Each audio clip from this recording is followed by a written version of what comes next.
Sunday suspense, শুধুমাত্র মির্চি 98.3-তে।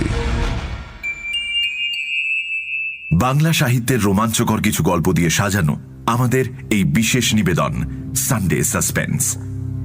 আজ আপনার জন্য সত্যজিৎ রায়ের লেখা তারিণী খুড়োর গল্প জুটি। সত্যজিৎ রায়, জন্ম 2রা মে 1921 সালে। বাংলা সাহিত্য ও বাংলা চলচ্চিত্রে তিনি ছিলেন এক বিরাট ব্যক্তিত্ব। একদিকে যেমন বানিয়েছেন একের পর এক অবিশ্বাস্য সিনেমা, অন্যদিকে তেমনি পাল্লা দিয়ে আমাদের উপহার দিয়েছেন ফেলুদা, প্রফেসর শঙ্কু, তারিণী খুড়োর মতো চরিত্র ও অজস্র ছোট গল্প। তাঁর সারা জীবনের কাজের জন্য ভূষিত হয়েছেন নানান সম্মান ও পুরস্কারে। এর মধ্যে বিশেষভাবে উল্লেখযোগ্য ভারতরত্ন, ফ্রান্সের সর্বোচ্চ সম্মান লেজিয়ন d'honneur এবং honorary Oscar for life time achievement. সাহিত্য রচনার জন্য পেয়েছেন বিদ্যাসাগর পুরস্কার, আনন্দ পুরস্কার ইত্যাদি। তাঁর সৃষ্ট তারিণী চরণ বাণুজ্যে ওরফে গল্প বলিয়ে তারিণী খুড়ো এক বিস্ময়কর চরিত্র। তারিণী খুড়ো সেই বাঙালির প্রতিনিধিত্ব করেন যে বাঙালি ভ্রমণ পিপাসু, যে বাঙালি অ্যাডভেঞ্চার প্রিয়। সারা জীবন নানান কাজ করেছেন খুড়ো। কখনো টলিউডের অভিনেতা, কখনো ম্যাজিশিয়ানের ম্যানেজার, কখনো শিকারী, কখনো খেলোয়াড়, এরকম আরো কত কি। যদিও কোনো কাজেই বেশি দিন টিকে থাকতে পারেননি তিনি। বয়স হয়ে যাওয়ার পর অবশ্য কলকাতা চলে আসেন খুড়ো। বয়স বাড়লে কি হবে, বুড়োদের কোম্পানি ওনার মোটেই পছন্দ হয় না। গল্পের আসর জমাতে তারিণী খুড়োর জুড়ি মেলা ভার। গল্প বলাটা যে একটা আর্ট, সেটা বারবার প্রমাণ করেন খুড়ো। আমাদের আজকের গল্প জুটি আমরা নিয়েছি আনন্দ পাবলিশার্স থেকে প্রকাশিত সত্যজিৎ রায় গল্প 101 এই বইটি থেকে। গল্পটি প্রথম প্রকাশিত হয় আনন্দ বার্ষিকীতে 1985 সালে। প্রধান চরিত্রে তারিণী খুড়ো ও রতন রক্ষিত। গল্প পাঠে ও তারিণী খুড়োর ভূমিকায় শ্রী পরাণ বন্দ্যোপাধ্যায়। গল্পের সূত্রধার আমি মীর। শুরু হচ্ছে জুটি।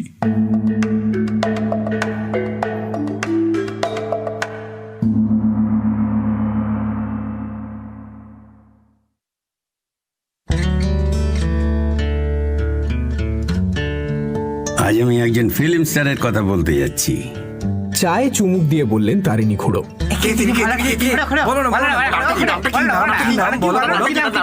আমরা সমস্যারে চেঁচিয়ে উঠলাম। তার নাম তোরা শুনিসনি? বললেন তারিণী খুড়ো। তিনি যখন রিটায়ার করেন তখন তোরা সবে জন্মেছিস। আহা, তবু আপনি নামটা বলুন না। বলল নাছোড়বান্দা ন্যাপলা। আজকাল টেলিভিশনে অনেক পুরনো ফিল্ম স্টারের ছবি আমরা দেখি খুড়ো। হ্যাঁ, তার নাম হলো রতনলাল রক্ষিত। বললেন তারিণী খুড়ো। খুড়ো, এটাও কি ভূতের গল্প? ন্যাপলা জিজ্ঞেস করলো। না, ভূত নয়, তবে ভূত বলতে তো শুধু প্রেতাত্মা বোঝায় না। ভূতের আরো মানে আছে। একটা মানে হলো অতীত, অর্থাৎ যা ঘটে গেছে, ভবিষ্যতের উল্টো। সেই অর্থে এটা ভূতের গল্প বলতে পারিস। বেশ, তাহলে শুরু হোক। তাকিয়াটাকে কোলের কাছে টেনে নিয়ে তারিণী খুড়ো শুরু করলেন তার গল্প। রতন রক্ষিত রিটায়ার করেন 1970-এ, 70 বছর বয়সে। শরীরটা হঠাৎ ভেঙে পড়েছিল, তাই ডাক্তার বললেন কমপ্লিট রেস্ট। তার আগে 45 বছর ধরে একটানা অভিনয় করে গেছেন রক্ষিত মশাই। তার মানে সেই সাইলেন্ট যুগ থেকে। অগাধ টাকা করেছিলেন ছবি করে, আর সেই টাকার সদ্ব্যবহার কি করে করতে হয় সেটাও জানতেন। 3খানা বাড়ি ছিল কলকাতায়। নিজে থাকতেন আমার স্ট্রিটে, আর অন্য 2খানা ভাড়া দিয়ে দিয়েছিলেন। এই রতন রক্ষিত কাগজে বিজ্ঞাপন দিলেন যে তার একজন সেক্রেটারি চাই। আমি তখন কলকাতাতেই ছিলাম, বয়স 50-এর কাছাকাছি। সারাটা জীবন টোটো করে ঘুরে নানান রোজগারের পন্থা ট্রাই করে সবে ভাবছি এবার ঘরের ছেলে যখন ঘরে ফিরেছি তখন সেটেল করা যায় কিনা। এমন সময় বিজ্ঞাপনটা চোখে পড়ল। দিলুম অ্যাপ্লাই করে।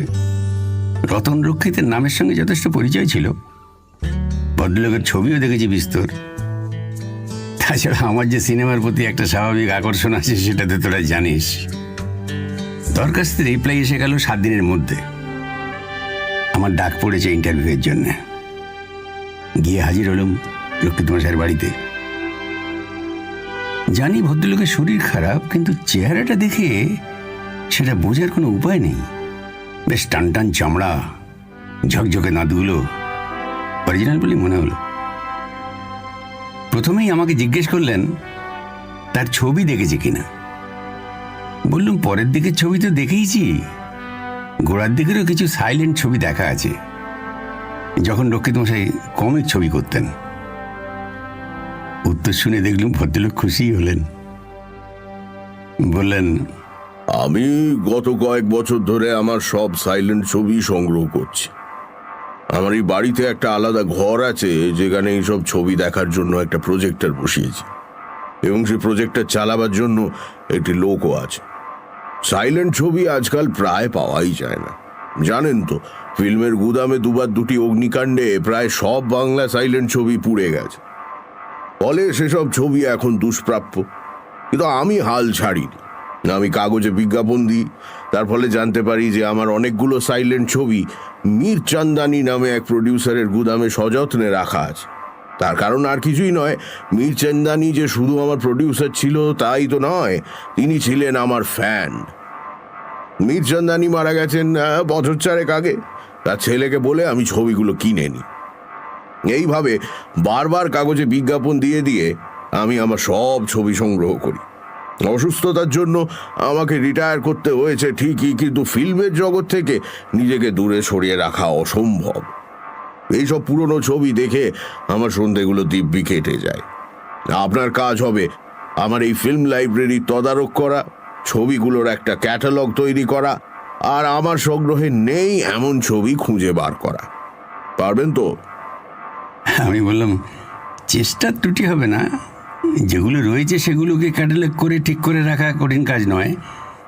যে ছবি নেই তার সন্ধানের কাজটা অবশ্যই সহজ নয়।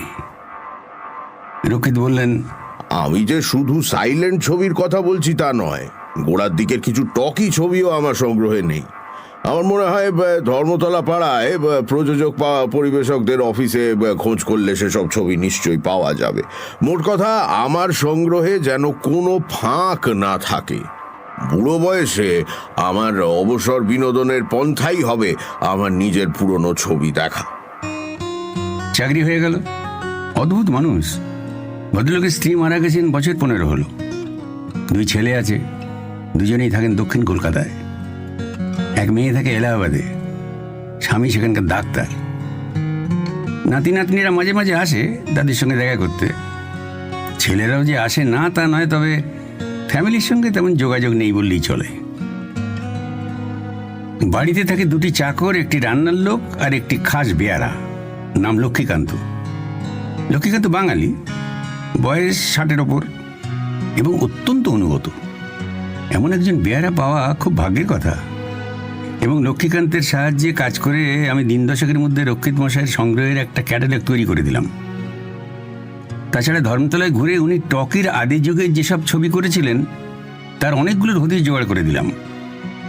ভদ্রলোক সেগুলোর একটা করে প্রিন্ট কিনে নিজের লাইব্রেরিতে রেখে দিলেন।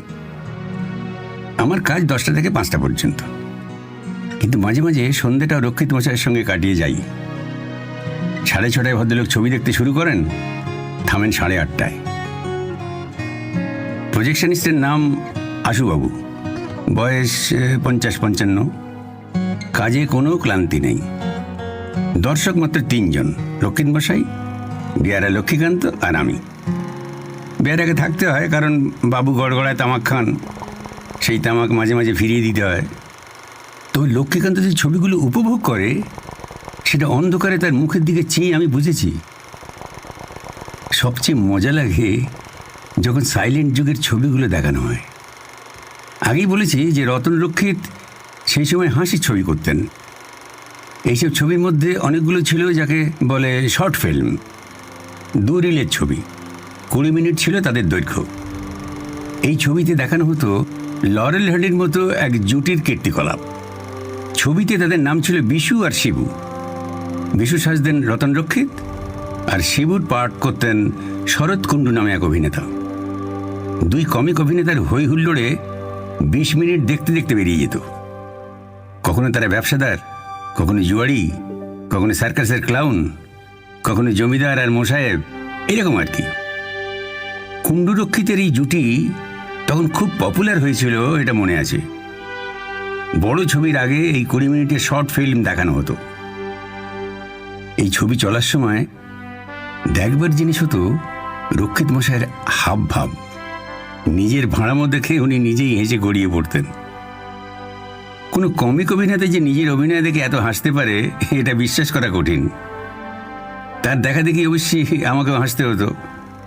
রক্ষিত মশাই বলতেন,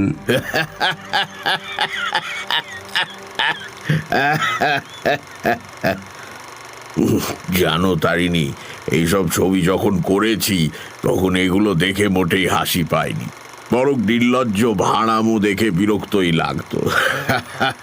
কিন্তু এতদিন পরে দেখছি এর মধ্যে একটা নির্মল হাস্যরস আছে, যেটা আজকের হাসির ছবির তুলনায় অনেক ভালো। একটা প্রশ্ন কিছুদিন থেকে আমার মাথায় ঘুরছিল। একদিন সেটা রক্ষিত মশাইকে জিজ্ঞেস করে ফেললাম। বললাম, একটা ব্যাপারে আমার একটু কৌতূহল হচ্ছে, আপনি তো বেশি সাজতেন, কিন্তু শিবু যিনি সাজতেন সেই শরৎকুণ্ডুর কি হলো? তার সঙ্গে আপনার কোনো যোগাযোগ নেই?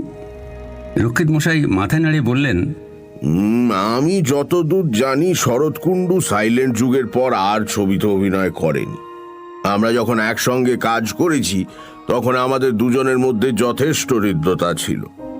ভেবে ভেবে নানান রকম ভাড়ামোর ফন্দি বার করতুম দুজনে। ডিরেক্টর যিনি ছিলেন তিনি নামকা ওয়াস্তে, ছবির সঙ্গে মাল মশলা সব আমরাই জোগাতাম। তারপর একদিন কাগজে দেখলুম হলিউডের ছবিতে শব্দ যোগ হচ্ছে, পাত্রপাত্রীরা এবার থেকে কথা বলবে আর সেই কথা দর্শকে শুনতে পাবে। এটা ছিল 1928 কি 29 সাল। যাই হোক, হলিউডে সত্যি টকি এসে গেল। আমাদের এখানে আসতে লাগলো আরো 3-4 বছর। সে এক হই হই ব্যাপার। সিনেমার খোল নলচে পাল্টে যায়, তার সঙ্গে অভিনয়ের রীতিও। আমার কিন্তু একটা থেকে আর একটায় যেতে কোনো অসুবিধা হয়নি। গলার স্বরটা ভালো ছিল, তাই টকি আমাকে হটাতে পারেনি। তখন আমার বয়স 30-32। বাংলা ছবিতে সুকণ্ঠ হিরোর দরকার, সেই হিরোর পার্টে আমি অনায়াসে খাপ খেয়ে গেলুম। 20 মিনিটের ভাড়ামোর যুগ শেষ হয়ে গেল, আমি হয়ে গেলুম ছবির নায়ক। কিন্তু সেই সময় থেকে এই শরৎকুণ্ডু কেমন যেন হারিয়ে গেল। যতদূর মনে পড়ে 2-1 জনকে জিজ্ঞেসও করেছিলুম ওর কথা, কিন্তু কেউ সঠিক জবাব দিতে পারেনি। লোকটার অকাল মৃত্যু হয়েছিল কিনা কে জানে। তাই যদি হয় তাহলে অবশ্যই অনুসন্ধান করার কোনো মানে হয় না। কিন্তু আমার মনে তাও একটা খটকা থেকে গেল। ঠিক করলুম যে শরৎকুণ্ডু সম্বন্ধে খোঁজখবর চালিয়ে যেতে হবে। সত্যি বলতে কি, 20 মিনিটের ছবিগুলো দেখে একটা জিনিস বুঝতে পারছিলাম যে কমিক অভিনেতা হিসেবে রতন রক্ষিতের চেয়ে শরৎকুণ্ডু কোনো অংশে কম ছিলেন না। টালিগঞ্জ পাড়ায় ঘোরাঘুরি করে জানলুম যে নরেশ সান্যাল বলে এক ভদ্রলোক বাংলা ফিল্মের আদি যুগ নিয়ে রিসার্চ করছেন। ইচ্ছে একটা প্রামাণ্য বই লেখার। ভদ্রলোকের ঠিকানাটাও জোগাড় হলো। তারপর এক রবিবার সকালে তার বাড়িতে গিয়ে হাজির হলুম। ভদ্রলোক বললেন যে হ্যাঁ, শরৎকুণ্ডু সম্পর্কে কিছু তথ্য তার জানা আছে। বছর 5 আগে একবার অনেক খোঁজ করে তার বাড়িতে গিয়ে শরৎকুণ্ডুর একটা সাক্ষাৎকার নিয়েছিলেন সান্যাল মশাই। তো সে বাড়ি কোথায় আমি জিজ্ঞাসা করলুম। গোয়া বাগানের এক বস্তিতে, বললেন সান্যাল মশাই। ভদ্রলোকের তখন চরম দুরবস্থা। আমি জিজ্ঞেস করলাম, আচ্ছা আপনি কি সাইলেন্ট যুগের অভিনেতাদের সাক্ষাৎকার নিচ্ছেন নাকি? কিন্তু খুব বেশি তো বেঁচে নেই, বললেন সান্যাল মশাই। যে কজন রয়েছেন তাদের নিতে চেষ্টা করছি আর কি। আমি রতন রক্ষিতের কথা বলে দিলাম আর বললাম যে তার সাক্ষাৎকারের ব্যবস্থা আমি করে দিতে পারি। ভদ্রলোক তাতে বেশ উৎসাহ প্রকাশ করলেন। এরপর আমি আসল প্রশ্নে চলে গেলুম। টকি আসার পর কি শরৎকুণ্ডু আর ছবিতে অভিনয় করেননি? আগে না, বললেন নরেশ সান্যাল। ভয়েস টেস্টেই ভদ্রলোক বাতিল হয়ে যান। তারপর যে কি করেছেন সেটা ভদ্রলোক খোলাখুলি বললেন না। মনে হলো খুবই স্ট্রাগল গেছে, তাই নিজের কথা বেশি বলতেও চান না।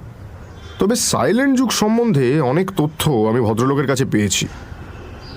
এরপর টালিগঞ্জ পাড়ার আরও কয়েকজন পুরনো কর্মীর সঙ্গে কথা বলে জানলুম যে টকি আসার পরেও বেশ কয়েক বছর শরৎকুণ্ডু সিনেমা পাড়ায় নিয়মিত যাতায়াত করতেন।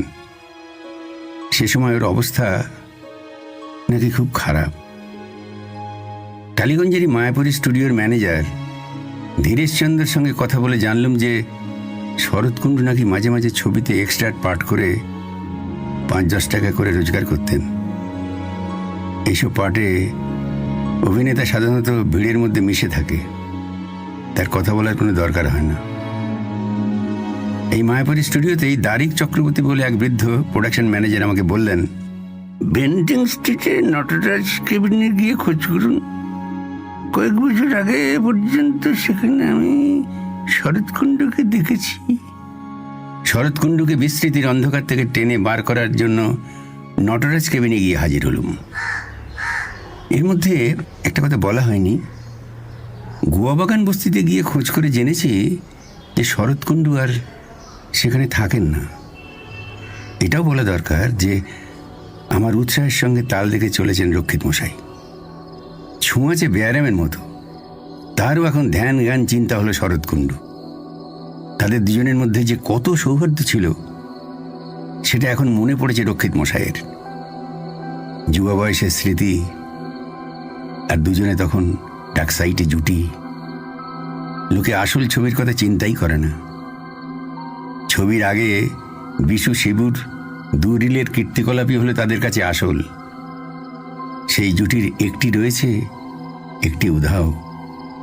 এমন হলে কি চলে? নটরাজ কেবিনের মালিক পুলিন দত্তকে জিজ্ঞেস করাতে ভদ্রলোক বললেন, শরৎদা বছর 3 আগে অবধি এখানে রেগুলার আসতেন, তারপরে আর আসেননি। তিনি কি কোনো কাজ টাজ করতেন?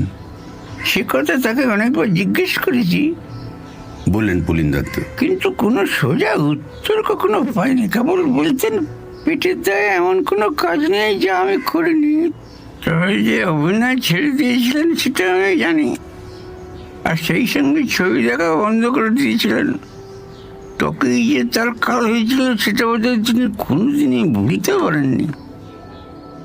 এরপরে আরও মাসখানেক নানান জায়গায় খোঁজ করেও শরৎকুণ্ডুর কোনো পাত্তা পেলাম না।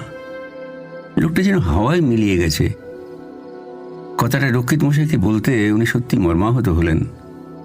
বললেন, এমন একজন গুণী অভিনেতা, টকি এসে তার পসার মাটি করে দিল, আর ক্রমে সে মানুষের মন থেকে মুছেই গেল। এখন তাকে কে চেনে? তো বেঁচে থেকেও প্রায় মরারই সামিল। শরৎকুণ্ডুর ব্যাপারে আর কিছু করার নেই বলে আমি কাজের কথায় চলে গেলুম।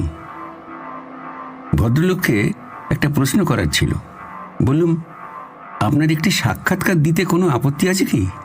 কে চাইছে সাক্ষাৎকার? আমি নরেশ সান্যালের কথা বললুম। ভদ্রলোক সেই দিনই সকালে ফোন করেছিলেন, আগামীকাল আসতে চান। বেশ, তাহলে সকাল 10টায় আসুক, তবে বেশি সময় যেন না নেয়। নরেশ সান্যাল ফোন নম্বর দিয়ে দিয়েছিলেন, আমি তাকে খবরটা জানিয়ে দিলুম। সেদিন সন্ধ্যায় প্রজেকশন ঘরে রয়ে গেলুম বিশু শিবুর কীর্তিকলাপ দেখার জন্য। বিশু শিবুর ছবি হয়েছিল সব শুদ্ধ 42টা, তার মধ্যে 37টা আগেই জোগাড় হয়েছিল, বাকি 5খানা আমার চেষ্টায় জোগাড় হয়েছে। আজ এই নতুন 5খানা দেখতে দেখতে আবার মনে হলো যে শরৎকুণ্ডু সত্যিই বেশ জোরদার কমিক অভিনেতা ছিলেন। রক্ষিত মশাইকে 2-1বার চুকচুক করতে শুনলুম, তাতে বুঝলুম যে তিনি শরৎকুণ্ডুর অন্তর্ধানের জন্য আক্ষেপ করছেন। পরদিন সকালে আমি আসার 10 মিনিটের মধ্যেই নরেশ সান্যাল এসে পড়লেন। রক্ষিত মশাই তৈরি ছিলেন, বললেন, আগে চা হোক, তারপর ইন্টারভিউ হবে। সান্যাল মশাই কোনো আপত্তি করলেন না। সকালে 10টায় রোজই রক্ষিত মশাই চা খান এবং সেই সঙ্গে আমিও খাই।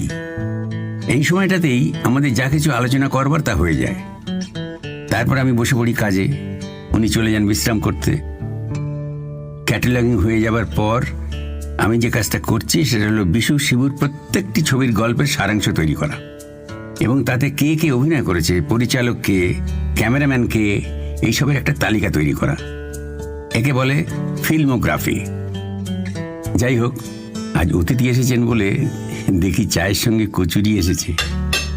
ট্রে সমেত চা টেবিলে রাখা হতেই সান্যাল মশাই হঠাৎ একটা কথার মাঝখানে খেই হারিয়ে চুপ করে গেলেন। তার দৃষ্টি ভৃত্যের দিকে। ভৃত্য স্বয়ং খাস বেয়ারা লক্ষ্মীকান্ত। আমার দৃষ্টিও চলে গেছে লক্ষ্মীকান্তের দিকে, এবং সেই সঙ্গে রক্ষিত মশাইয়েরও। এই নাক, এই থুতনি, এই চওড়া কপাল, চোখের এই তীক্ষ্ণ চাহনি, এ কোথায় দেখেছি? একদিন তো এর মুখের দিকে ভালো করে চাইনি। কেন চাইব? অকারণে বেড়ের দিকে কে চেয়ে থাকে? প্রায় 3 জনের মুখ দিয়ে একসঙ্গে বেরিয়ে পড়ল একটা নাম, শরৎ কুণ্ডু। হ্যাঁ, কোনো সন্দেহ নেই, শরৎ কুণ্ডু এখন হলেন তার এককালের ফিল্মের জুটি রতন রক্ষিতের খাস বেয়ারা। কি ব্যাপারে শরৎ? এতক্ষণে চেঁচিয়ে উঠলেন রতন রক্ষিত। তুমি তুই আমার বাড়িতে? শরৎ কুণ্ডুর মুখে কথা বলতে সময় লাগলো। কি আর করি?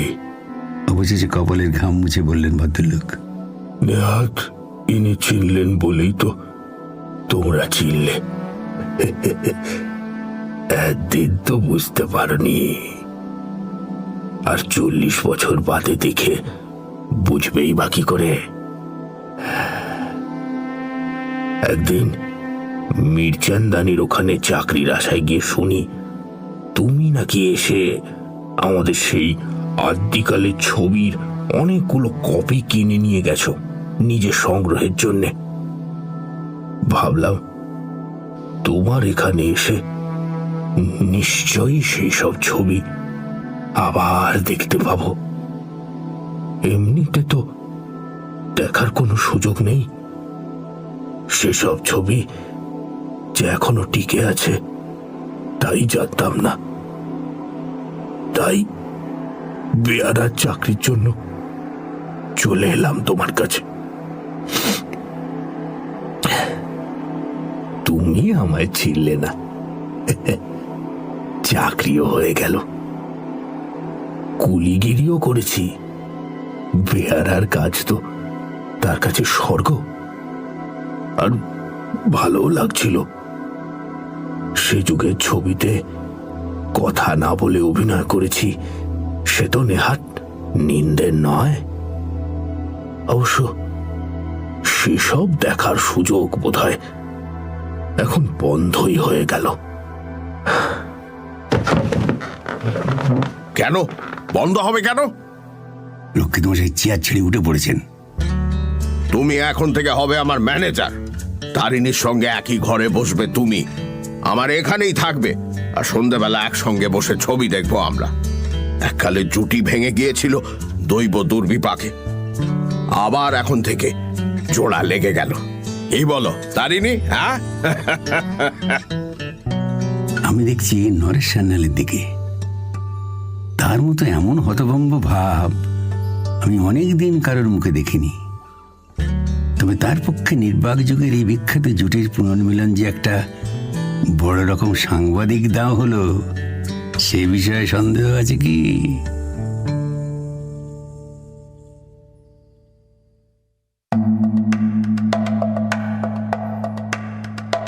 শুনছিলেন জুটি, রচনা সত্যজিৎ রায়, গল্প পাঠে তারিণী খুড়ো, দারিক চক্রবর্তী ও পুলিন দত্তর ভূমিকায় শ্রী পরাণ বন্দ্যোপাধ্যায়, রতন রক্ষিতের চরিত্রে দীপ, গল্পের সূত্রধার আমি মীর, গল্পের কথক ন্যাপলা ও শরৎ কুণ্ডুর ভূমিকায় সোমক, নরেশ সান্যালের চরিত্রে অগ্নি, সমবেত কণ্ঠে সোমক, অত্রি ও অগ্নি, শব্দগ্রহণ, আবহ সঙ্গীত ও স্পেশাল এফেক্টসে শুভদীপ, পর্ব পরিচালনায় টিম সানডে সাসপেন্স, সমগ্র পরিকল্পনা ও পরিচালনায় ইন্দ্রাণী।